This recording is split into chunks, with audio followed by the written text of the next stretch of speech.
Hello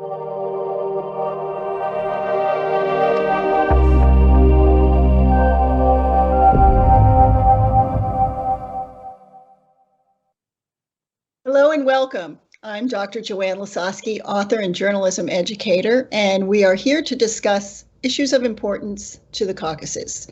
Today we welcome Paul A. Goebel, American analyst, writer and columnist, writer of the daily blog Window on Eurasia, and former advisor on Russian affairs to the U.S. Secretary of State, James Baker. Welcome, Paul. Thank you for having me back.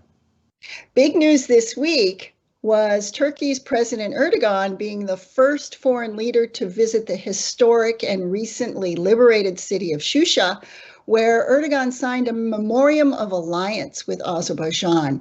Erdogan even said that there will be a Turkish consulate in Shusha. What is the significance of this event? Well, I think it's going to, when history is written, that the Erdogan-Aliyev meeting may in fact be more important than the Biden-Putin meeting, despite the fact that it will get a great deal more ink. That's because Turkey has now formed an alliance with a country inside what was the borders of the USSR. In many ways, Turkey has now done in the Caucasus what NATO has done in Estonia, Latvia, and Lithuania. It is a violation of the Russian understanding of the way the world is. It is an affirmation of Turkey's goal to be a major power, much bigger than many expected.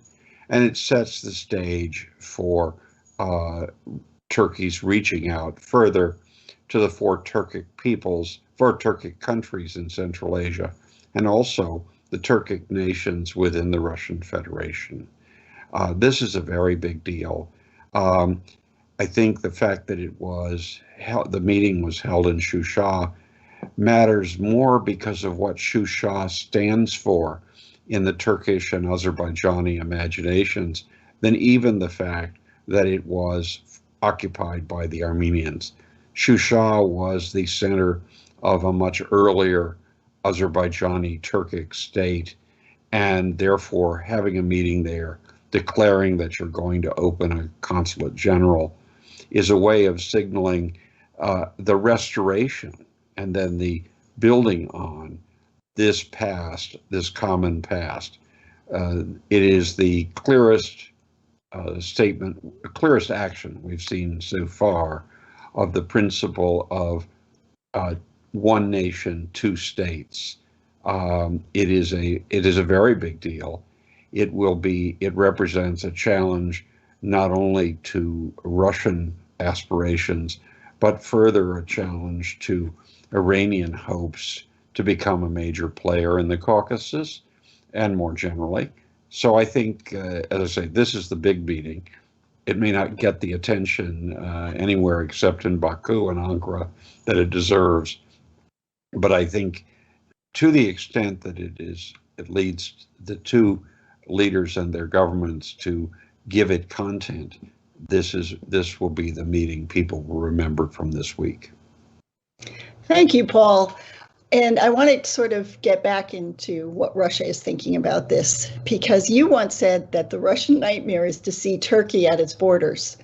So now with Erdogan is even speaking at the Azerbaijani parliament, how is this being perceived in Russia? Well, this week, given the hyper-centralized nature of the Russian approach to everything, people are focusing almost exclusively on Geneva because that's where Vladimir Putin is. But what are Russians thinking about Turkey's role? The Russians are worried. This is a major step forward toward denying Russia its droit de regard in the South Caucasus. It is a indication that Turkey's aspirations are not going to be deflected by any cooperation it may achieve with Moscow.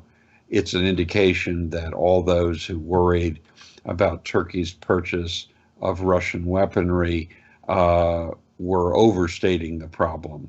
Moscow hoped that would prevent something like this from happening. It hasn't at all. And Turkey is going ahead not only with moving in the direction of Azerbaijan, but with the building of the canal bypassing the straits that Turkey has said will not be subject to the Montreux limitations.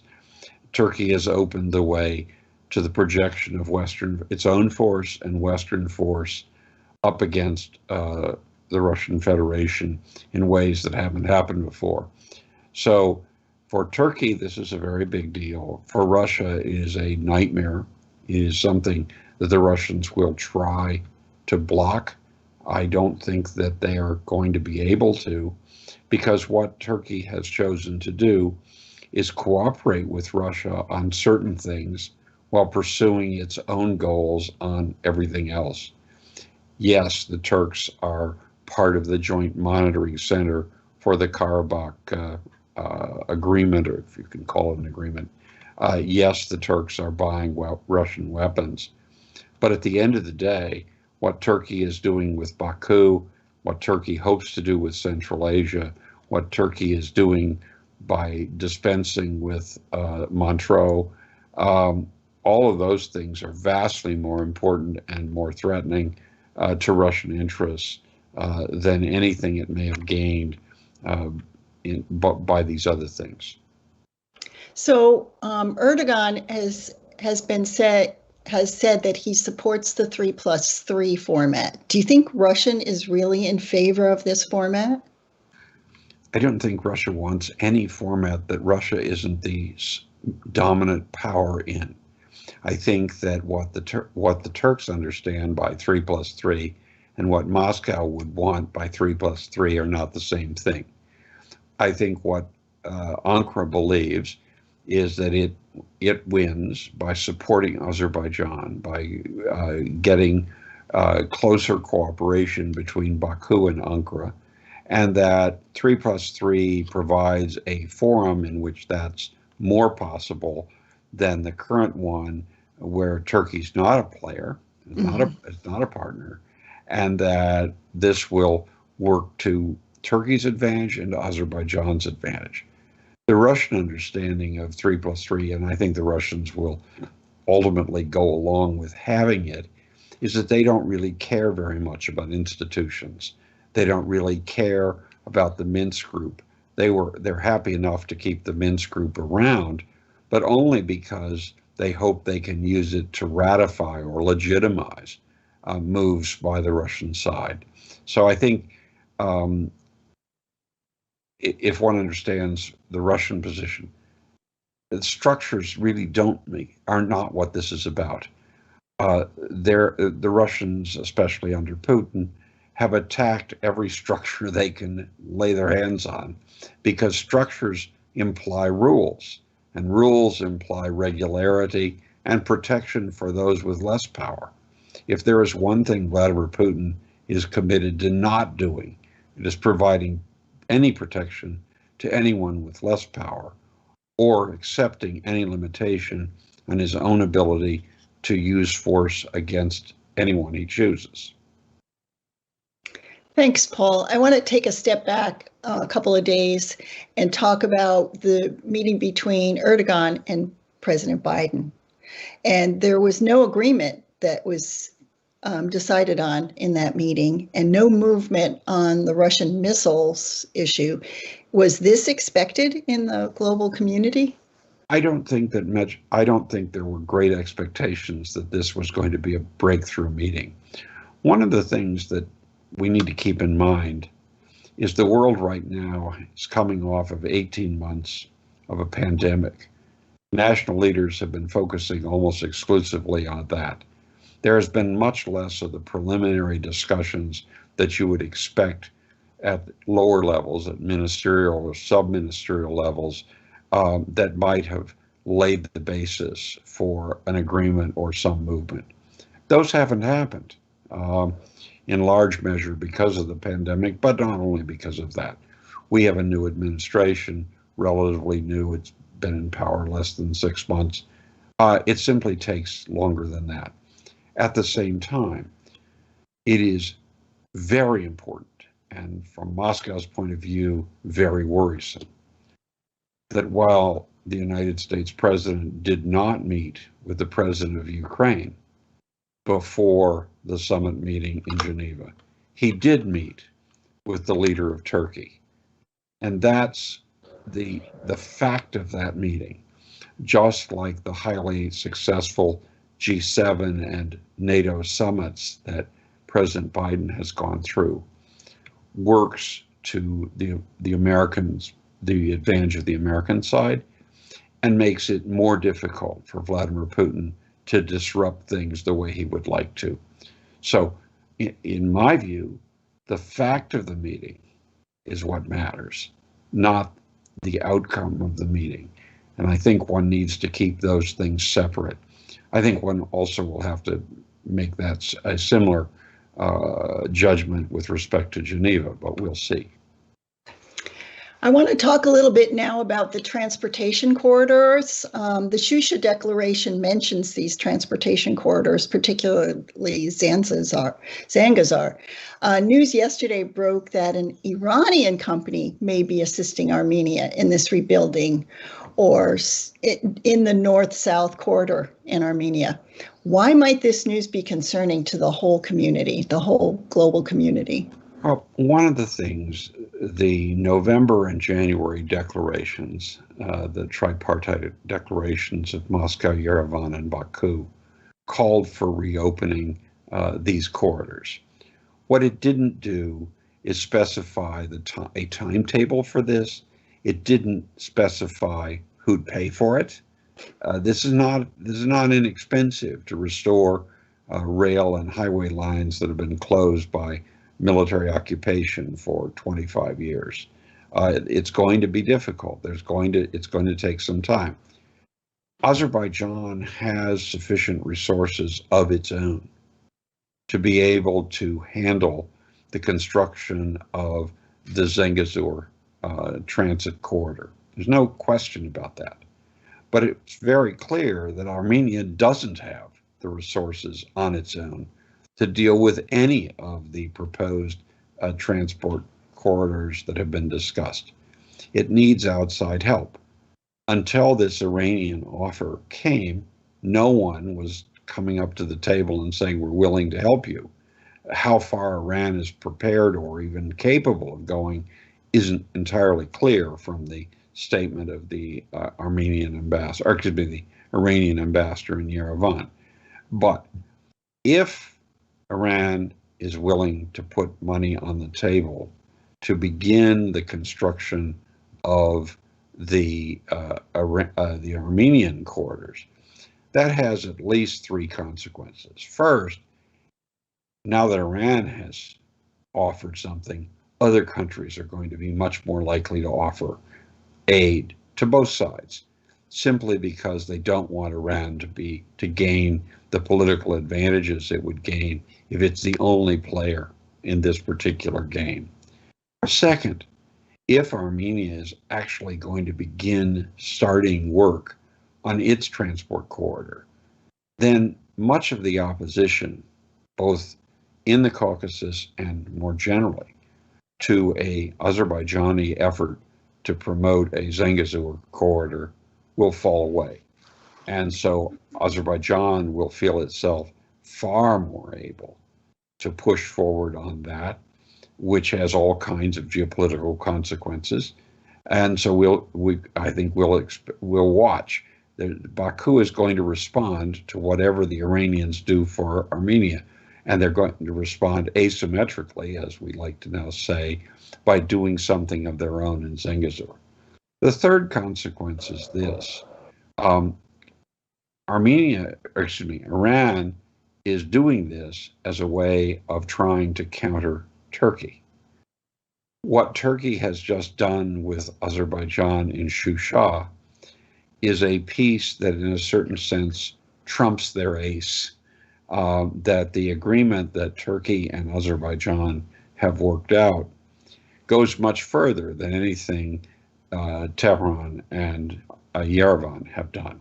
So this will make it more difficult for anyone to call into question what Ankara and Baku are trying to do. It will open the door for more rapid development of Zangezur, and it may give greater content to the ceasefire. The last is the least probable, but it's entirely possible. Thank you, Paul. That really sets that up pretty well. I also want to talk about you mentioned this earlier about the fact that Erdogan was in NATO, and that was before he visited Azerbaijan. And was this a coincidence, or were his statements in alliances with Azerbaijan NATO approved? I suspect that there were conversations in Brussels about this. I do not believe that what Mr. Erdogan did in Shusha was a NATO project. There's a tendency, especially in Moscow, to see even Turkey not as an actor in its own right, but as a tool in the hands of the West, meaning the United States. My own view is that this was what Turkey wanted to do. I'm sure it shared that with its NATO partners. I'm sure that Turkey was not actively dissuaded from doing this, because it's not inconsistent with NATO values. So I would see this as a parallel move. The scheduling matters, of course, a lot. Some of it is a function of when an American president goes to Europe, you try to have more than one thing going on, so that if there's a problem in one area, you can point to successes in others. But also simply a matter of time. But I think it really is terribly important, as I said, that the American president met with the president of Turkey before all this happened and before Geneva happened, even if there was no specific approval of what was done. We're going to have to see what the reaction is going to be to Shusha in Washington in the coming weeks and months. My guess is there will be a great deal of support, and for perhaps a reason that doesn't get enough attention just now. I think that Shusha will be read in Washington and in the West generally as a move not just against Russia, but against Iran. And given the centrality of Iran as a focal focus of American and West European thinking about how do we manage things, the fact that what Baku and Ankara have done works against Iran is something that makes it very unlikely that the Western powers, and the United States in particular, will be very critical about it. Thank you, Paul. Let's talk now about the meeting that's going on right now, the meeting between Putin and Biden. And many people criticize President Biden for moving too early in his presidency to meet with Vladimir Putin, when just a few months ago he called Putin a killer. We all know that this is about optics, but these optics, will they change anything? Well, I think this meeting gives President Biden an opportunity once again to show that he is a responsible international actor, very different from his predecessor. He's insisted, first off, he insisted on where the meeting would take place, not in Helsinki, just next to Russia, but in Switzerland, in the heart of Europe. His plane led to a situation in which the Swiss delayed Putin's plane for some period of time. Biden showed up late, which is very different from the way in which Putin meetings normally go, where Putin shows up late. All these things are symbols. All these are signals that there's a very different relationship. If we're going to evaluate this summit meeting in terms of outcomes, in other words, agreements, there isn't probably going to be very much. There hasn't been time for the development and negotiations that should take place at ministerial or sub-ministerial levels to come up with many agreements. There may be a few declarations, but I don't think I don't expect any major agreements. At the same time, the fact that there is a conversation gives Biden the opportunity to present himself as a statesman who's concerned about dealing with the world. And it's important to remember that in the nature of things, people who lead countries, diplomats, have to talk to people who are not our friends. Perhaps they need especially to talk to people who are not our friends. Talking to your friends is fine, as we've just seen in Great Britain, but being willing to talk to someone who clearly sees you as an enemy. I mean, after all, we, along with the Czechs, are on the Russian enemies list. So we're willing, we can talk, but that doesn't mean that we're going to simply agree.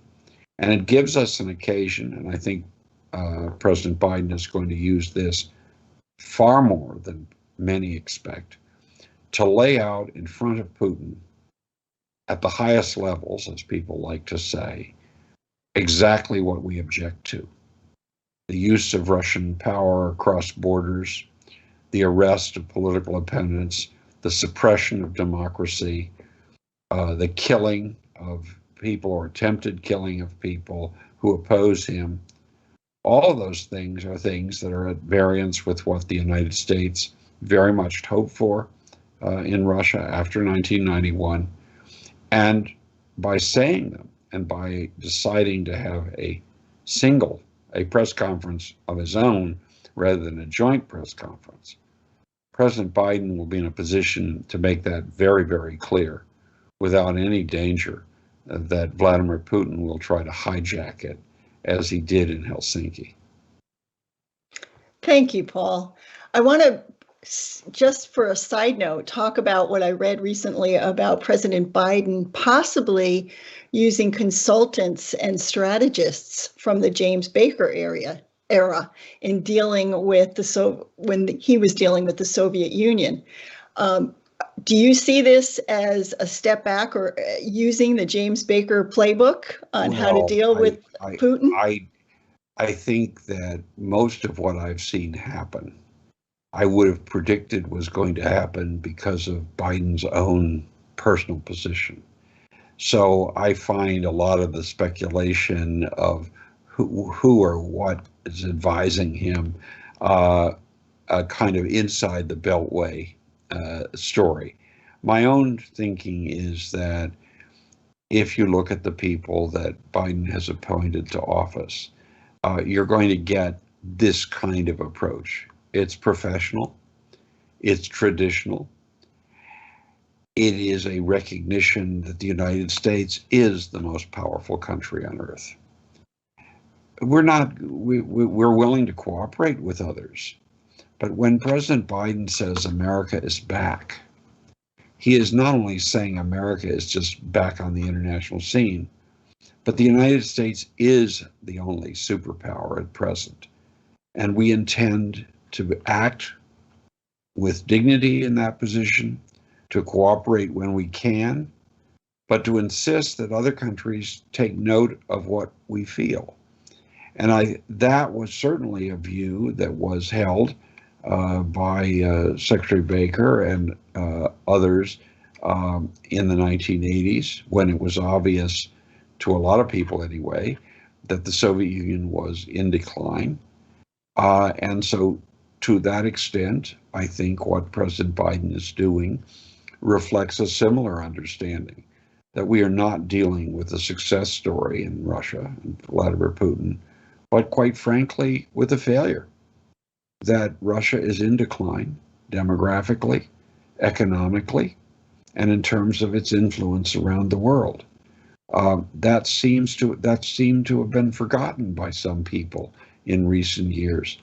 So when President Biden says America is back, he's not only making an assertion that we're back at the table, as we are in the climate accord, but that we are back in a position, our current and natural position as a superpower, and that in that world, we look at other countries and how they actually are, and we will judge them on the basis of what they do. That's a different attitude than those who think it's absolutely essential that we embrace everyone. It's a much more realistic, much more hard-headed position. It may be less emotionally satisfying for some people, but it is a much better way to get things done. Well, thank you, Paul. Finally, I want to talk about the elections in Armenia that will happen on June 20th. It looks like the candidates put out all compromising or negative material that they could. What is your forecast for this election, and may we see a power shift here? I think it's going to lead to a further fragmentation of the Armenian parliament. I think it likely that we'll have no one with a workable majority. I think it's going to be very difficult to put together a new government, and I won't be surprised if we have a temporary coalition government that has to face another round of elections some months hence. So what do you think Russia's impact is on these elections at this time? Well, on the one hand, there are a lot of people in Armenia who feel that Russia didn't back Armenia the way it should have during the round of fighting. On the other hand, there is a sense that Armenia doesn't have that many allies out there, and that Russia is willing to be an ally at least up to a point. So you've got a sort of schizoid attitude toward Russia. I think Russia would like to play kingmaker in the hopes that it would then control what Yerevan does. I think that Russia's ability to do that is much less than Russia thinks, and what's even more important, much less than what a lot of people in other capitals think. Armenians have their own view. Yes, they've been close to Russia lots of times, but it has never been because they wanted to be. It was because they felt they had no other choice. And that being true, I think they can't be counted on as a permanent and natural friend of the Kremlin. And one more question. How do you think these elections might affect the fragile peace between Azerbaijan and Armenia? Well, I find it I'm sure it's tempting for some Armenian politicians to imagine that they should restart, they should take action to show they're in control and can do things. At the same time, however, it's quite clear that Armenia does not have a military capable of acting against Azerbaijani forces. And so I think while some politicians might like to do something to show that, we're back, we're strong, I think the Armenian military would probably scotch those ideas pretty quickly, given that any attempt to do that would lead, I'm convinced, would lead at this point to the final expulsion of all Armenian officials from Stepanakert. And that is a worse outcome than living with what things are right now, as far as Armenia is concerned. Well, thank you so much for your time. Paul A. Goebel, American analyst, writer and columnist, and writer of the daily blog Window on Eurasia. We appreciate your time, and I'm sure we'll be talking again soon. Thank you. Take care. Take care.